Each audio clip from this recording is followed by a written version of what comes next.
Welcome to the REI Foundation podcast, where we cover all the steps and strategies to make your real estate dreams a reality. Now your hosts, Jason and Pili. Hi, everyone, and welcome again to the Real Estate Investing Foundation podcast with Jason and Pili. We have an excellent show for you today. We have the 1031 investor, Dave Foster, with us today. Welcome, Dave. Thanks, Pili. Jason, it's great to be here with you guys. You know, I don't know, now that you said it that way, that sounds awfully pretentious. No.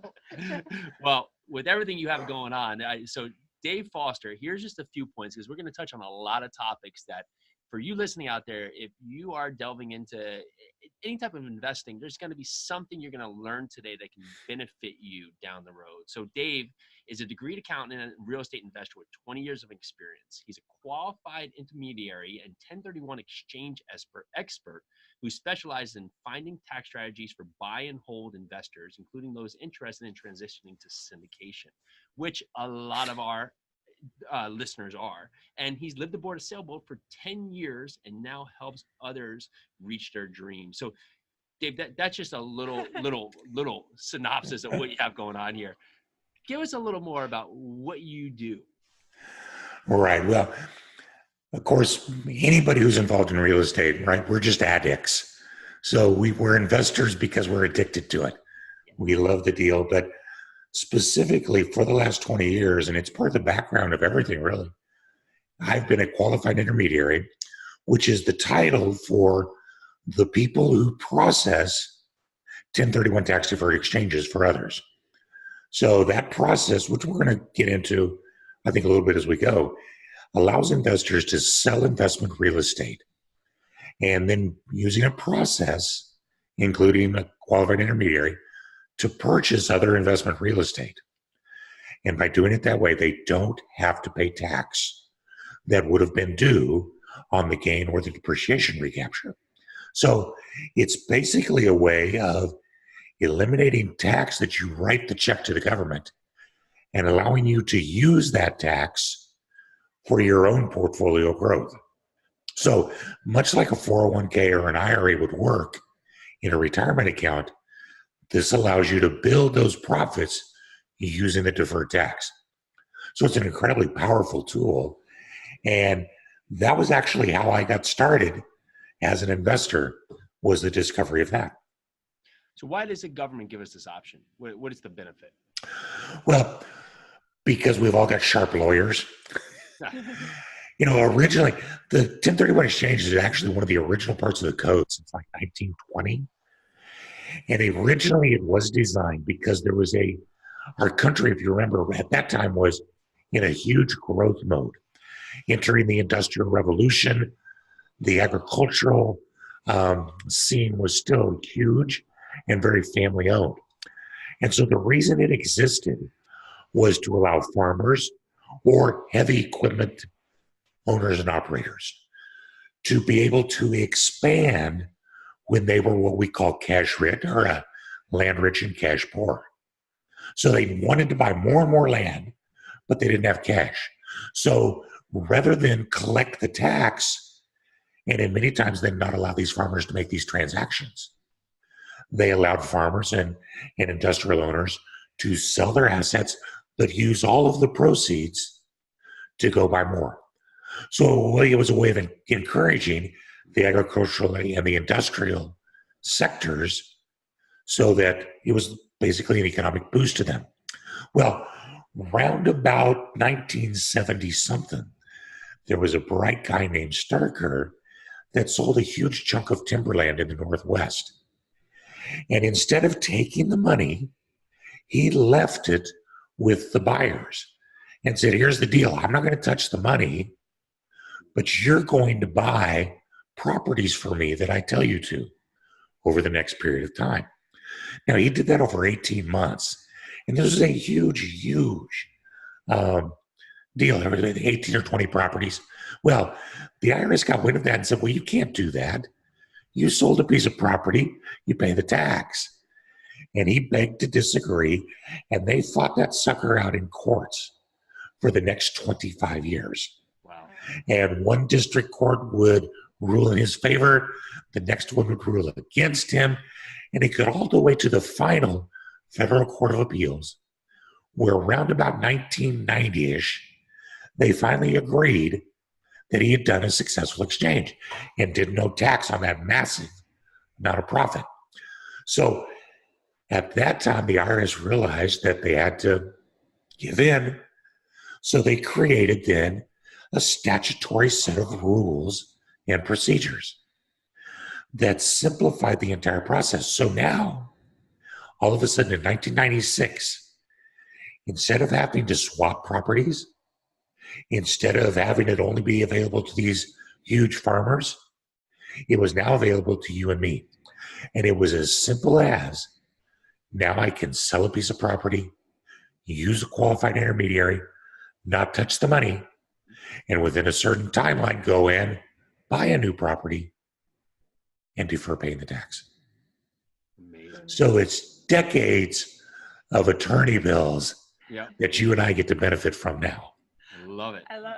Walking into this podcast today, I never knew I was going to get a history lesson on top of learning about 1031 exchange. That's the sum total right there. That's amazing. So I have an investment property, and I'm thinking about doing a 1031 exchange, but I've never done it before. Can you walk me through kind of the layman's terms of that process for anybody that's just listening to this and just getting into 1031 exchanges? Yeah, absolutely. There's basically 4 major requirements, 5 that you've got to pay attention to. The first one is to understand that this is only for investment property. The rules are very different for your primary residence. They're actually better. And if we get some time at the end, we got to talk about how we can combine those, because that's the tail of my sailboat. So that's the teaser I'll leave you with right now.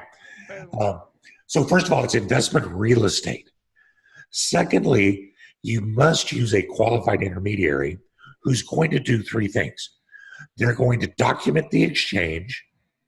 They're going to hold on to the proceeds, because if you touch them, you lose the opportunity to do a 1031. And thirdly, they're going to consult with you to make sure that you stay straight of all these other curves in the road that you got to watch out for. So it's investment real estate. You have to use a qualified intermediary. Whoever you are, Pili, that owns the first property, you've got to be the owner of the second property. So you can't use it as a way to sell a property, sort of, but not really. So, or transfer it to someone else. So you got to have the same taxpayer.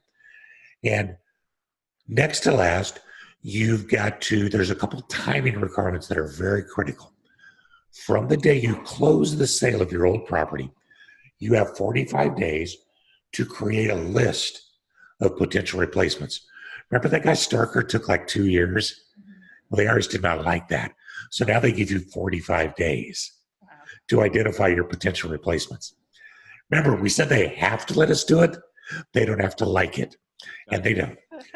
So 45 days just to shop around and produce this list, a total of 180 days to complete the process. So that's not so bad. Generally, in 180 days, you can make a closing happen. But any property that you want to be able to has to be on that 45-day list. You can't change it after day 45. So that first 45 days after closing becomes real critical. So, and then lastly, the reinvestment requirements. If you want to defer all tax, you need to purchase at least as much as you sell. So if you're selling your investment property for $200,000 and you've got closing costs of, say, $20,000 on it, you must purchase at least $180,000 of replacement real estate to defer all your tax. Now, second part of that is you've got to use all of your proceeds in the next purchase. So if you had a $100,000 loan, your loan gets paid off on the sale just like normal, and you would have $80,000 that goes into your exchange account with the QI. You would need to use that $80,000 to purchase a property or properties worth at least $180,000. You'd have 45 days to identify, and 180 to close. And voila, after going through all that, you've done a 1031 exchange. So you have to put all 80,000's got to go into the property. So if your down payment, so happened that you wanted to get, 80% loan value on a debt, and that came out that you only needed a $50,000 down payment, although the value was there, you would be stuck. Right. Well, and that is such a common getcha that people who aren't experienced will fall right into, because every mortgage broker in the world gets it from the day they're 2 years old. Loan to value is a percent, 5%, 20%, 25%.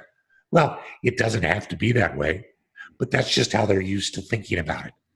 Whereas, so if you've got $20,000 extra that you want to go to the property, but they lend you too much money, you have a tax problem.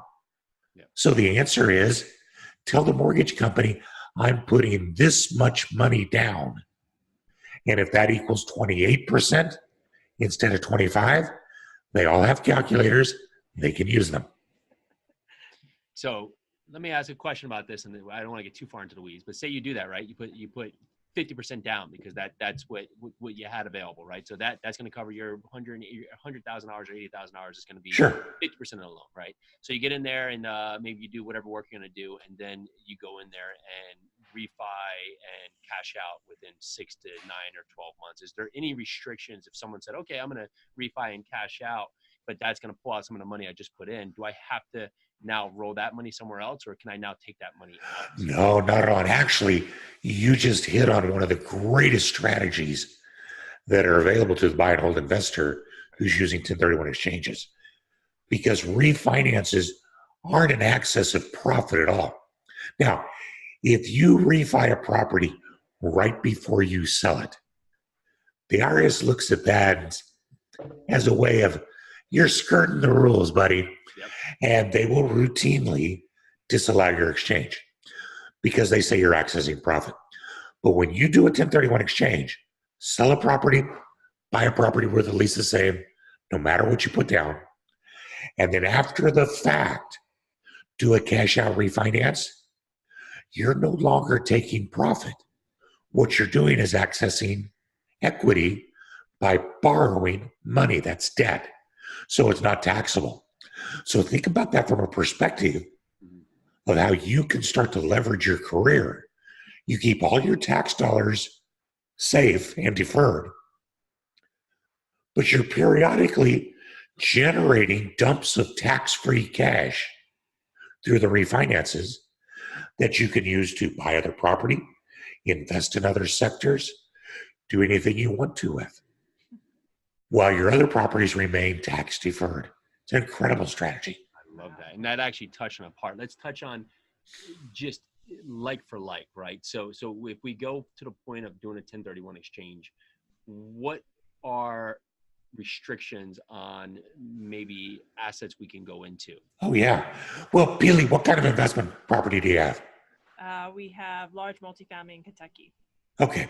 So if you decided to sell them, I was trying to trip you up on that.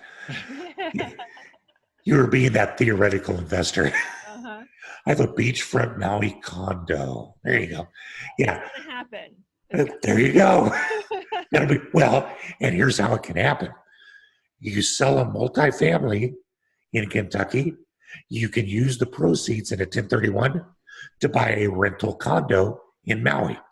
So we are selling our Kentucky property tomorrow. Sorry, Jason. I know. I just opened up a can of worms, didn't I? We're going to Maui. Yeah, the type of real estate does not matter at all. Any sector, any type, as long as it is actual real estate and as long as you actually intend to use it for investment. That means you at least got to put some rentals in that Maui condo, by the way. I got Any kind of real estate and anywhere in the United States. So if you're selling in the United States, you can buy anywhere else you want. You can sell any type of real estate and purchase any other type of real estate.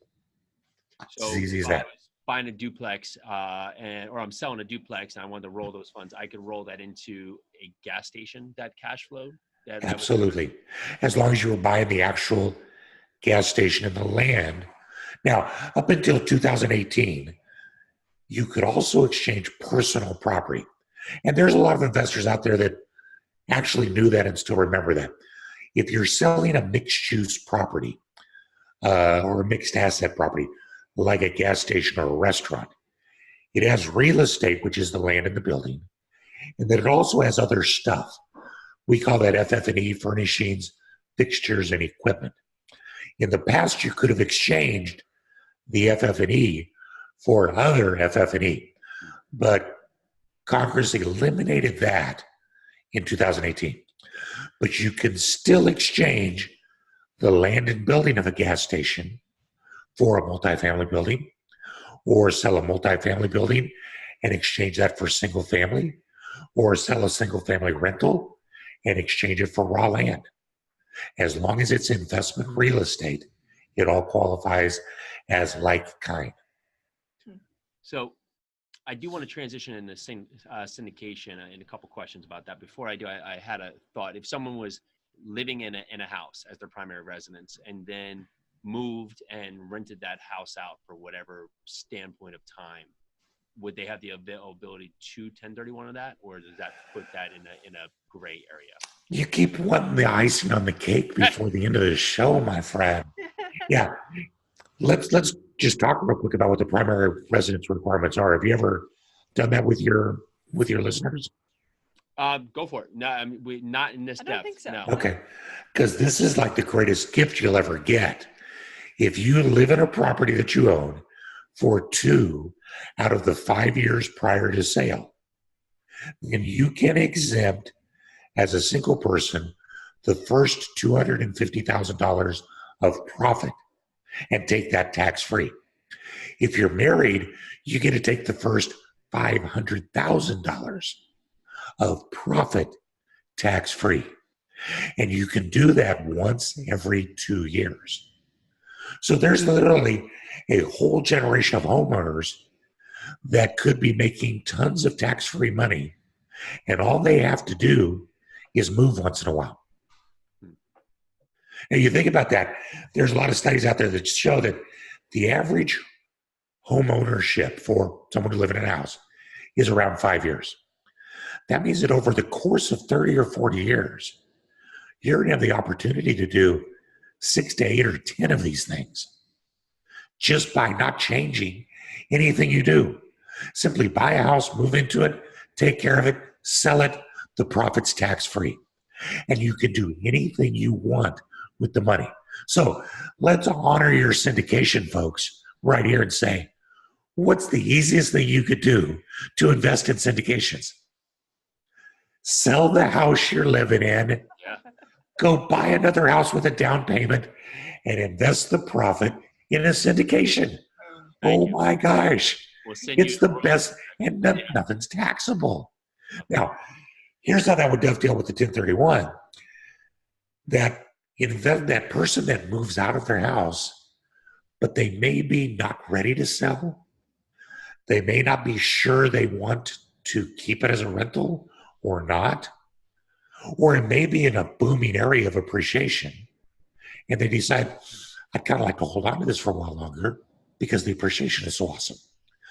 Remember that the rule is you must have lived in it for 2 out of the 5 years immediately prior to sale. So they could move out of their house. Military people, this happens all the time. Take a duty station somewhere else across the country and rent that property for up to 3 more years. Now, you got to pay close attention to don't go over that 5-year mark. But then when they sell that, do they meet the qualifications? Yeah.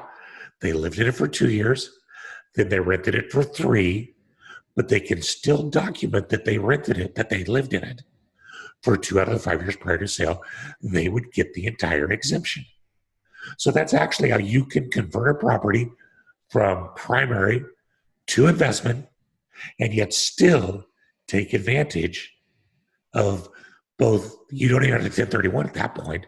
Yeah. You simply are able to sell it. If you go over the 5-year mark, then you would do a 1031 at that point. Amazing. Incredible. So with that said, let's transition a bit more into syndication, right? And I'm going to talk about the buy point and then the sell point. But with the buy point, if there's people are looking to be active and do their own syndications here, and they're looking to bring in limited partners for of course, the equity. In that stance, where would a 1031 come into play? How would it be allowed if a limited partner was going to be, say they have 10 limited partners and one limited partner wanted to 1031 into the deal? What would happen? Got it. So on the side where someone is wanting to invest in a syndication, it's a little bit problematic depending on how the syndication is set up. Because remember, the 1031 exchange requires you to sell investment real estate and purchase actual investment real estate. Now, so many syndications, as you know, are set up as either limited liability companies or limited partnerships, where the entity itself owns the real estate. And the reason for that is very simple. You're dealing with a large number of investors, and you're probably dealing with an institutional lender who's not going to want a whole lot of different individuals owning parts of the real estate. They want to lend on the real estate in its entirety, so it's easy for them to lend money to an LP as one lump sum. The 1031 investor has to take title to a piece of real estate. Now, if they were selling, say, a $200,000 piece of real estate, they have to take title to $200,000 of real estate. So if a syndicator happened to have a $2 million property, they could sell to them 10% of that property as a tenant in common. And that could work, but they could not sell them a 10% share of the LLC or the LP because they're not buying real estate. They're buying interest in an entity. Understood. So it's tough on that side. But that being said, we are starting to see out in the marketplace more and more numbers of syndicators that are starting to structure their property, the base properties, so that they can accept tenant in common investors. So let me state this back, right? So a tenant in common basically means that it's two separate entities owning a portion of the property. Is that Yeah, exactly. Remember that Maui condo? Correct. We're going in on it together, Correct. and we'll be 50-50 tenants in common. We'll each own 50% of that condo, of the asset itself. If someone's doing a syndication and they're setting it up under a new LLC, right? So 123 Main Street LLC, and they're coming in with general partners and limited partners, and limited partners are breaking it off. But they want this individual. Maybe they need to raise $4 million, and one individual has $1 million he needs to bring in as a 1031. Would it be as simple, and I'm gonna say simple with quotes here, right? As someone could set up that entity as the LLC, right? And that's going to be one buying partner that's basically going to take up, say, 80% of whatever, sort of 75% of what's going to be the property. And then this 1031 would come in as a tenant in common under whatever entity structure they'd be in as the 25%. Yeah, that's exactly right. So then you've got two owners of the real estate asset itself. And what the syndicator has to do then is backfill with an operating agreement that discusses how it will be developed, the relationship between the two tenants, and everything else from there acts exactly as normal. And what we're seeing is that a lot of syndicators are they've either got enough assets now that they're able to purchase the land by themselves and then sell it to investors to complete the syndication as tenants in common, so that they can accept the 1031 money, or they've created private finance arrangements where the lender is willing to spin off that 25%. And when that can happen, the syndication can work, absolutely. But as a 1031, I guess, let me ask one of the loopholes here, right? So you have a lender who's coming on, right? He's of course now going to want to fully underwrite this 1031 investor in full. They're going to be on the loan in some capacity because now they're an owner. So it wouldn't be as limited as a partner environment as of course anybody who would be the LPs under the deal. Would that be correct? Well, yeah, well, but there's ways, and we're getting out of my pay grade, but there are some ways where you can still create the framework and have the property contributed into the entity after the fact. Yeah. Because typically contributions into and distributions from an entity are not taxable events. So another option would be for the 1031 investor to complete the 1031 and then after the fact contribute their property into the limited entity in exchange for membership interest. Sure. Now, of course, they're going to have taxable events when that is sold at the end. But the whole purpose of going into a syndication is because it's producing hopefully a superior return. Yeah, and I'll say, of course, consult your SEC attorney and your accountant and all those other factors of how this is all rolling together, correct? Oh, yeah, exactly. But there's a number of ways that they can do that. But it is interesting that because of the pressure from 1031 investors, and let's face it, the desire of syndicators to accept that money, you can only say no so many times. No, I can't take your $100,000. No, I don't want your $1 million. You know, you only hear that so many times, you're going to find a way, right? Well, And that's what we're seeing in the market. let's talk to those syndicators out there that think that this is so hard, because that's what I hear from syndicators. Oh, we don't take 1031 money because it's just too hard. What do you tell them? It seems like there is a way, there is a structure. Why do these syndicators think it's, quote, hard to do?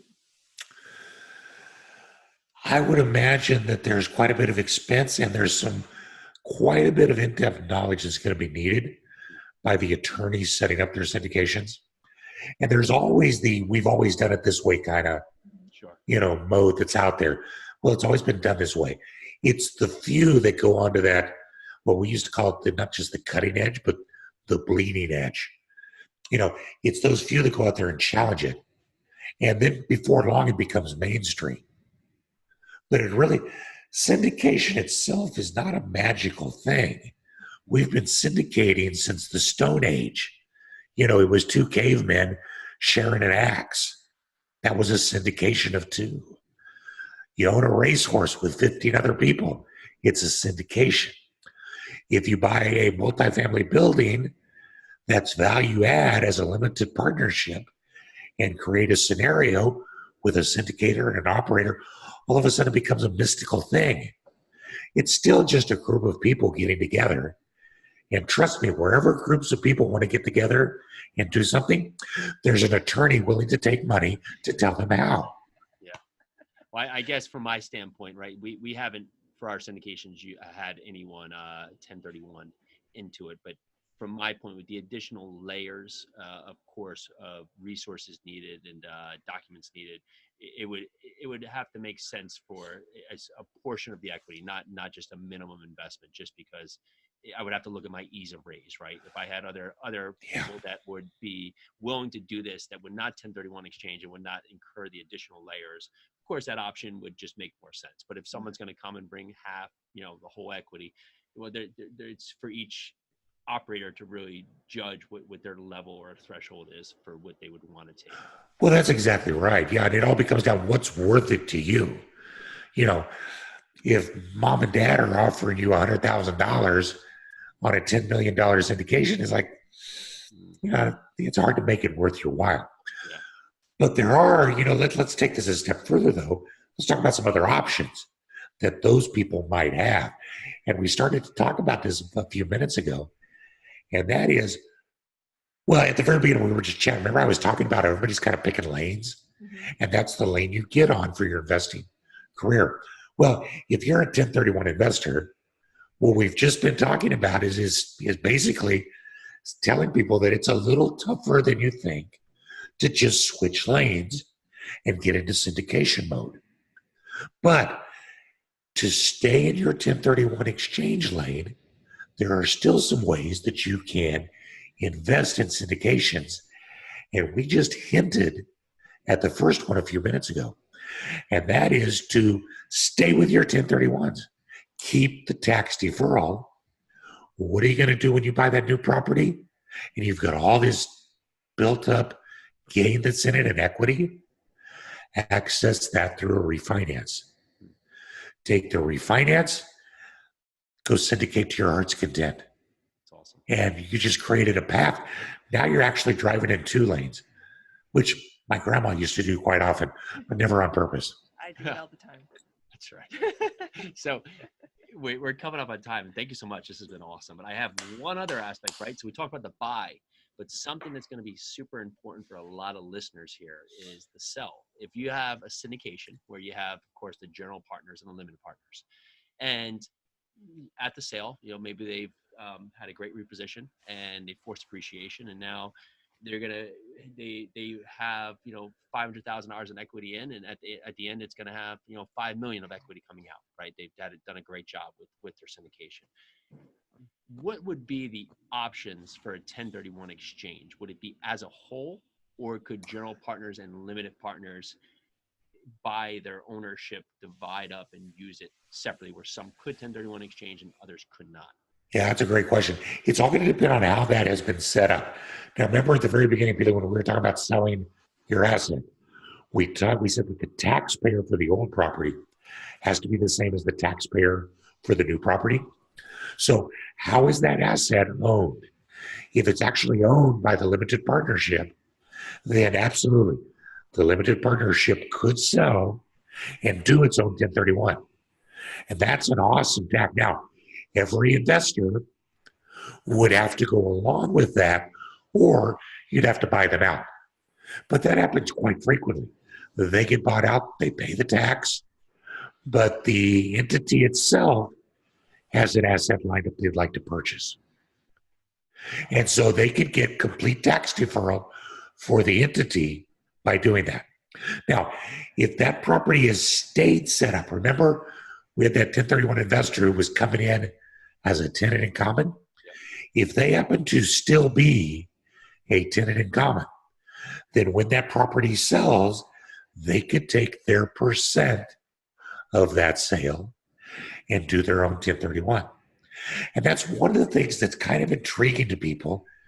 If they get 10 or 12 tenants in common together, when that asset sells, those 10 people could all go in one direction, or they could all go in separate directions.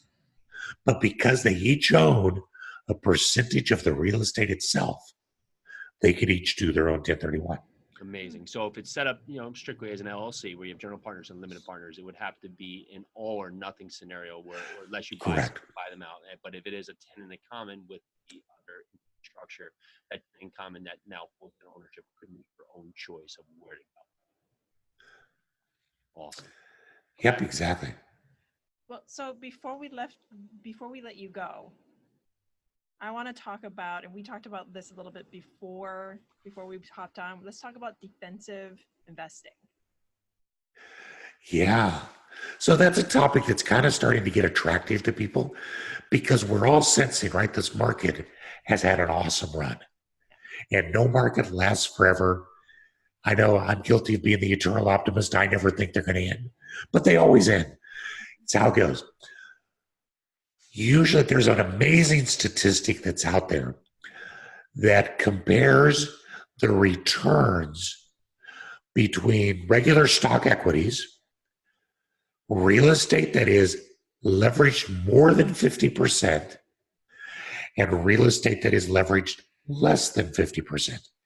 And it compares the historic returns of those three classes over the last 35 years.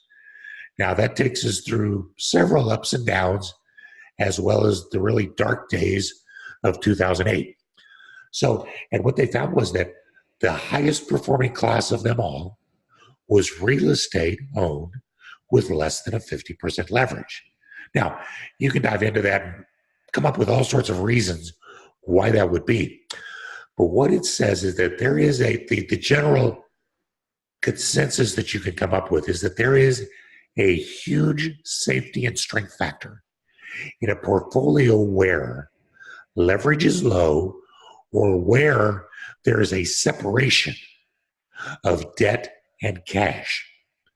So in defensive investing for the 1031 exchanger, what they will do is they will sell a piece of property Let's say they sell it for $1 million and it's got $500,000 in debt. Now they've got to go buy $1 million in real estate. But remember the 1031, you love to grow as well. So what they might do to put themselves into a defensive posture at this point in the market is to take the $500,000 in cash and maybe use, the numbers might not quite work out, but they'll be around. They might use like 350 or 400,000 of that to go buy one asset in cash. Now, by doing that, it's just like taking chips off the table. That asset is protected from all debt risk. All you've got to do to keep the lights on is maybe adjust your rent if there's a huge correction. Then you take the other 150,000 or whatever it is, and you use that to go buy another asset with the maximum leverage you can, because you're wanting to try to equal that $1 million reinvestment target. So you may have a $400,000 investment that's all cash and a $600,000 investment that's highly leveraged. Now, that's going to be more at risk, but you're getting the boost of arbitrage on your interest rates, and you're getting appreciation if that's still a part of the market. So your return on investment, cash on cash, can still be phenomenal on that. Whereas in a cash-owned asset, many times the cash-on-cash return isn't so great. But guess what? That's where you go when the lights go dark. Yeah. And you've got that and it's safe. And that's how you can use 1031 to expand and contract and shift the dollars so that you can always have that kind of safety net. See, this is a podcast that people are going to definitely need to listen to twice. Yes. There's so many different nuggets in here that you can use to your investment game that's really going to carry you forward. So for all the listeners out there, go back, because there's something here for you that you don't even go back. Yeah. Start over. Start over. Start over. Like stop now. Well, go to the beginning. Yeah. I tell you what, then we'll leave this as a teaser.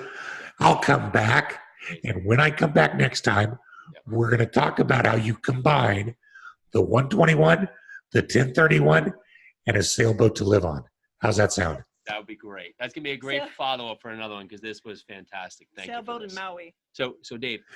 Yes. People listening, how do we get in touch with you? Where's the best way to find you? Easiest way to get hold of me is at dave@the1031investor.com. We have put together a pretty good resource site that's got calculators. If you're wanting to play around with capital gains calculators, I've got a 30-part video series. If you think this was boring, wait till you get into that. It's guaranteed to put you to sleep. But it's everything you ever wanted to know about 1031 exchanges. It's at the1031investor.com, and you can catch me there, Dave. Well, that was huge. And for everybody listening, that is somewhere you should go check it out. Dave Foster has been incredible today. We appreciate it. And to you listeners out there, thank you so much. If you got value from the show today, we ask only one thing: please share it with others. Let others know about the show, the value you got. Dave, thank you so much for your time today. We really appreciate it. Oh, my pleasure. Thank you so much. Thanks for tuning into the REI Foundation podcast. Check back next time for more awesome tips and strategies to launch your new you in real estate.